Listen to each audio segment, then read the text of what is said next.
Você está querendo começar a investir em fundos imobiliários e não sabe por onde começar? Nesse vídeo eu vou te ensinar alguns fatores que podemos levar em consideração para a gente poder analisar um fundo imobiliário. E de quebra, ainda vou te ensinar na prática como fazer esse tipo de investimento. Se você já está cansado de renda fixa e quer começar a se arriscar um pouquinho mais para conseguir uma rentabilidade melhor, então fundos imobiliários é uma boa alternativa para você que está iniciando. E sabe por que eu falo isso? Porque os fundos imobiliários, eles têm um pouquinho mais de risco do que o Tesouro Selic, do que o CDB, do que o LCI, do que o LCA. Se você não entendeu nada do que eu falei aqui dessas siglas, eu vou deixar um vídeo aqui na descrição para que você possa, assim que acabar esse, assistir e conhecer um pouquinho mais dessas outras modalidades de investimento. Mas atenção, você tem que ficar até o final desse vídeo, porque lá no final eu vou te mostrar como a gente faz esse tipo de investimento na prática. Eu mesmo vou comprar uma cota de fundo imobiliário te mostrando como você deve fazer para comprar a sua. A intenção desse vídeo não é nos aprofundarmos num conceito de fundos imobiliários. Se você não sabe nada, está zerado nesse conceito, calma, eu já tenho um vídeo gravado aqui que eu vou deixar aqui no card para que você possa assistir depois mais com calma. E se você está aqui me assistindo e ainda não sabe que a gente tem esse vídeo sobre fundos imobiliários já no nosso canal, isso quer dizer ou que você não está inscrito ou que ainda não ativou o sino de notificação. Então se inscreva aqui embaixo, já ativa o sininho de notificação e você vai aprender a cada vez mais a potencializar o seu dinheiro. Fala pessoal, meu nome é Alex e Bruno, sejam bem-vindos a mais um vídeo no nosso canal Saldo nas Finanças. Antes de começarmos, eu preciso te falar que durante o vídeo eu possa citar ali alguns nomes de fundos imobiliários, mas isso não quer dizer que eu esteja recomendando esse ativo para compra ou para venda. A intenção aqui é te passar um conteúdo 100% educativo. Eu quero lembrar aqui para vocês duas coisas. Primeiro, que retornos passados não são garantias de retorno futuro. E que todo investimento ele possui um certo grau de risco. Passados esses avisos, vamos para o nosso conteúdo.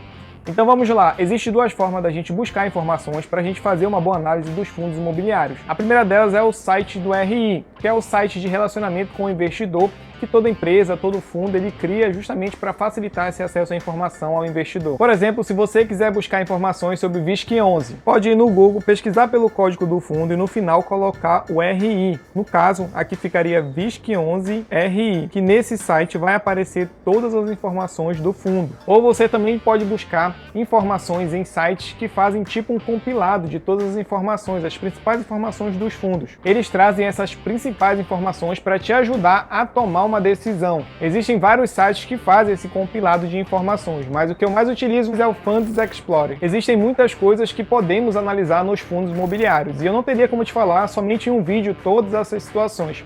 Por isso, eu vou te ajudar aqui a sair do zero, a dar o primeiro passo nos investimentos do fundo imobiliário. Para escolher um fundo, eu sempre faço uma relação de preço com uma análise fundamentalista. Então, o primeiro fator que a gente deve levar em consideração na hora de escolher o nosso fundo imobiliário é saber se ele é multimóvel ou se é monoimóvel. Aqui o próprio nome já ajuda a gente a entender essa questão do mono e multi, né? Multimóvel quer dizer que dentro de um fundo existem vários imóveis compondo ali aquele fundo. Monoimóvel é quando existe apenas um imóvel dentro do fundo. Então já estamos aqui no nosso site do Funds Explorer e lá embaixo a gente vai pesquisar antes aqui um fundo imobiliário para a gente ter uma ideia desse mono e multimóvel. A gente vai pesquisar o fundo SPTW11, São Paulo Downtown. Então aqui embaixo, se a gente for rolando até chegar lá embaixo, a gente vai obter essa informação, tá? Pronto, aqui ele diz, ó, um ativo em um estado e esse estado é São Paulo. Então nesse caso aqui, esse fundo imobiliário, ele é monoimóvel, porque contém apenas um imóvel dentro do seu fundo. Esse fundo em particular que eu coloquei aqui apresenta algumas particularidades que eu queria falar para vocês aqui, mas para não fugir do assunto que a gente está tratando aqui, eu vou falar para vocês lá no meu Instagram. Então se inscreva aqui no meu Instagram que eu vou estar compartilhando essas informações por lá. Os fundos monoimóvel, para a maioria dos investidores, apresentam um maior risco se comparado aos fundos multi-imóveis. E essa também é a minha opinião. Pois nos fundos multimóvel, caso aconteça alguma coisa com algum imóvel, seja lá ele aumentar a taxa de vacância, a gente vai estar ali mais diversificado e esse acontecimento não vai gerar tanto impacto ali na rentabilidade. Diferente acontece quando você tem apenas um imóvel ali no seu fundo, que aconteceu alguma coisa com ele, praticamente ele ali você se expõe a risco. Com certeza você vai ser impactado ali, porque se acontecer alguma coisa com esse imóvel, com certeza você vai perceber um grande impacto ali no seu investimento. Ainda nesse mesmo fator, é importante a gente saber se esse fundo ele é monoinquilino ou ele é multi-inquilino. O monoinquilino quer dizer que apesar de ter vários imóveis compondo ali o seu fundo imobiliário, mas eles estão alugados para um único locatário, uma única pessoa jurídica. E como exemplo, a gente tem o BBPO11, que a gente vai olhar agora aqui. Voltando aqui para o nosso Funds Explorer, a gente vai pesquisar um outro fundo imobiliário, que é o BBPO11. Já aprendeu que existem os fundos multi-imóveis e monoimóveis. Então, o BBPO11 a gente já pode verificar aqui que ele é multi-imóveis, ele tem 64 ativos ali compondo o seu fundo imobiliário. Aqui a gente já consegue ver que ele é multi-imóvel, mas se a gente analisar um pouquinho mais para baixo, a gente vai perceber que esse fundo ele é mono-inquilino, ou seja, ele apenas tem um locatário. No caso aqui é o Banco do Brasil, né? Isso não quer dizer que você não vai investir em nenhuma hipótese em fundos monoimóveis ou monos-inquilinos. Na verdade, eu estou apresentando aqui para você características para que você possa tomar a sua melhor decisão. Segundo fator que devemos analisar é a taxa de vacância. E ele serve para mostrar em qual espaço do fundo imobiliário não está alocado. E ele se divide basicamente em vacância física e vacância financeira. Existe a vacância física, que é o espaço não locado dividido pela ABL, que é a área bruta locável. Você vai ver muito essa sigla ABL nos relatórios de fundo. E existe também a vacância financeira, que é a porcentagem, ela é medida em porcentagem, é a porcentagem financeira que o fundo está deixando de ganhar por estar vago, por estar vazio, por estar em vacância. Esse foi o conceito técnico, mas para a gente entender, basta a gente lembrar como se fosse um imóvel normal. Por exemplo, você tem 10 imóveis e 9 deles estão vagos,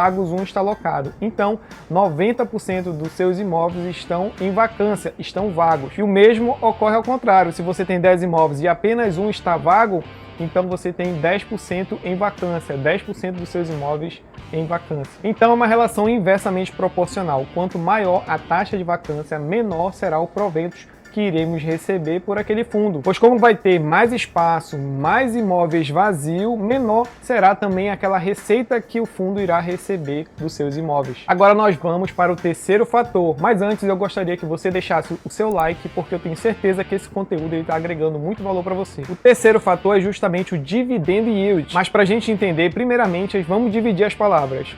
O que é dividendos? Dividendo é a quantidade de dinheiro que uma empresa dividiu aos seus acionistas ao longo de 12 meses, ao longo do ano. Já o dividend yield seria esse valor que é distribuído anualmente ali para os acionistas, dividido pelo preço da ação, pela cotação ali da ação. Como estamos falando aqui de fundos imobiliários, em vez de a gente falar em ações, nós iremos falar em cotas. Então, o dividend yield nos fundos imobiliários será o valor que foi distribuído ali para os cotistas durante um ano, dividido pelo preço da cota. Eu vou te dar um exemplo. Se uma cota do fundo imobiliário está valendo R$100 e durante os últimos 12 meses essa cota te pagou de rendimento R$7, jogando na fórmula 7 dividido por 100 dá 0,007, que em porcentagem representaria 7%. Mas antes que você se desespere pensando, Alex, como é que eu vou encontrar isso de uma forma mais fácil? No Funds Explorer, a gente tem também a possibilidade de encontrar o dividend yield de uma forma bem simples. Bom, estamos aqui no Funds Explorer e vamos utilizar o mesmo fundo imobiliário que estávamos utilizando no exemplo anterior, o BBPO11. Logo aqui no início a gente vê o valor, aqui o preço, né, da cota do fundo. Se a gente arredar aqui para o lado, a gente vai ver liquidez diária, último rendimento, e a gente vai aqui para a próxima tela, a gente encontra dividend yield. Aqui esse dividend yield de 0,93%, ele é ao mês. Então se a gente descer um pouquinho mais para baixo, arrastando um pouquinho mais para baixo, a gente vai conseguir encontrar os rendimentos dos últimos 12 meses do fundo BBPO11. E aqui ele aparece, ó, 3 meses, 6 meses e 12 meses. Em 12 meses ele rendeu 11,11% ao ano. Então esse fator ele é muito importante antes de você decidir comprar, adquirir uma cota do fundo imobiliário, porque é ele que vai te dizer se o fundo está tendo rendimento ou ele está tendo prejuízo. O quarto fator é a liquidez. É importante a gente saber a quantidade de negociações que aquela cota está tendo ali no mercado. Ou seja, a gente vai saber como está a oferta e demanda dela ali nas negociações do mercado. Para a gente descobrir se um fundo ele tem uma liquidez boa ou não, a gente vai também olhar no Funds Explorer, que também tem essa informação. Vamos lá. Bom, já aqui no Funds Explorer a gente vai pesquisar o fundo FMO F11, que já aparece aqui. Então, logo aqui, de cara, a gente já consegue olhar a questão da liquidez, que aparece bem logo embaixo do seu preço. Liquidez diária, 350 negociações diárias. Você acha muito, você acha pouco? Então a gente vai ver um outro fundo para a gente fazer uma comparação. O próximo fundo é o XPLG11. Então aqui no XPLG11 a gente vê que a liquidez diária ela é mais de 46 mil negociações de oferta e demanda por dia. Muito diferente do outro fundo que a gente viu, que tinha apenas 350 negociações diárias. É importante a gente saber olhar isso, porque vai que você compra uma grande quantidade de fundos, de um determinado fundo, e quando de repente acontece alguma coisa, você precisa vender ou precisa comprar mais, e quando você vai ali fazer a oferta e demanda, acaba tendo uma surpresa, porque aquele fundo ele é pouco requisitado, tem poucas negociações, você acaba tendo dificuldade, seja para vender ou seja para comprar, muitas das vezes perdendo dinheiro caso você venda, ou comprando um valor muito acima do que estava ali calculado no mercado, por conta justamente dessa falta de liquidez do fundo. O quinto fator que devemos analisar na escolha de um bom fundo imobiliário é a performance do fundo. Ele tem um outro termo técnico chamado track record, que basicamente é você analisar essa performance durante um grande período, durante o seu histórico. Existem fundos que têm mais de décadas ali no mercado, passando por diversos cenários econômicos durante a história. Então é importante a gente olhar como foi a performance do fundo durante esse período. Como exemplo, para a gente entender melhor, eu vou trazer o fundo ABCP11. A gente abre normal esse fundo no Funds Explorer e lá embaixo a gente vai encontrar ali o relatório de rendimentos ali do fundo. Então a gente já olha ali no início quanto tempo o fundo foi criado. Nesse caso aqui, o fundo já foi criado há mais de 2 décadas. A gente pode baixar o relatório do fundo direto no site e vamos baixando até chegar na rentabilidade. Aqui temos um comparativo do fundo com o CDI e o IFIX, que é o índice dos fundos imobiliários. Assim como no mercado de ações a gente tem o Ibovespa, nos fundos imobiliários a gente tem o IFIX como índice de base ali do mercado. Então, olhando o gráfico de rentabilidade aqui fornecido pelo fundo, no relatório do fundo, a gente verifica a linha do CDI, né, que é o CDI líquido descontado ali o 15% do imposto de renda. A gente também verifica a questão da linha do IFIX, que é o índice de base que o fundo tem, e a gente verifica aqui em amarelo a linha do fundo que a gente colocou, que é o Grand Plaza Shopping. Então, a gente percebe que no início os índices eles estavam muito entrelaçados, mas com o tempo o fundo imobiliário ele acabou se destacando, tendo uma rentabilidade muito maior do que os índices do CDI e do IFIX.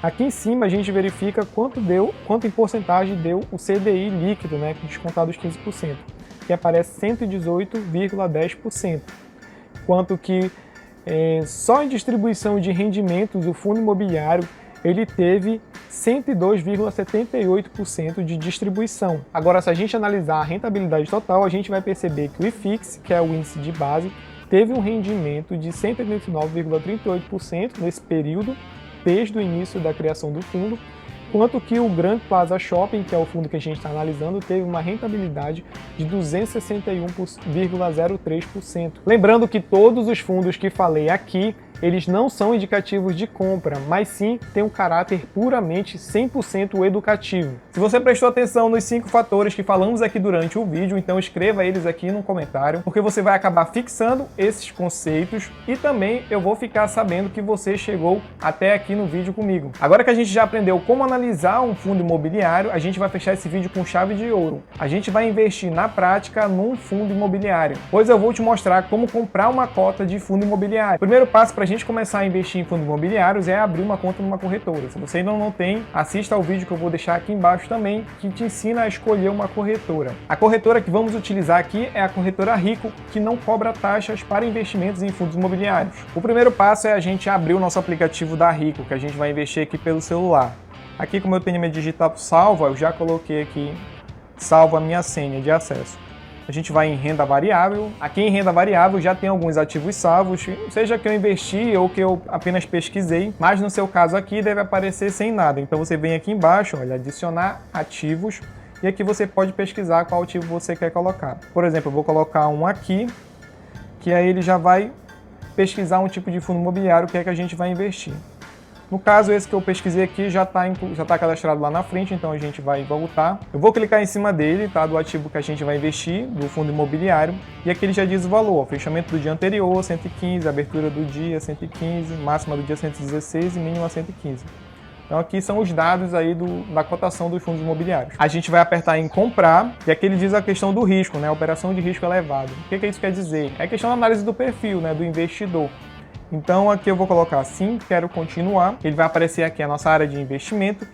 Então aqui ordem padrão, quantidade eu vou colocar 1. Se você quiser comprar mais, tiver mais dinheiro, ó, só aumentando aqui, ó, 2, 3. E logo aqui embaixo ele já aumenta aqui no valor total quanto seria que você iria pagar.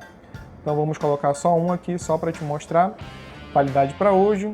Esse disponível aqui é como se fosse um cheque especial aí que a gente conhece, que a corretora te dá.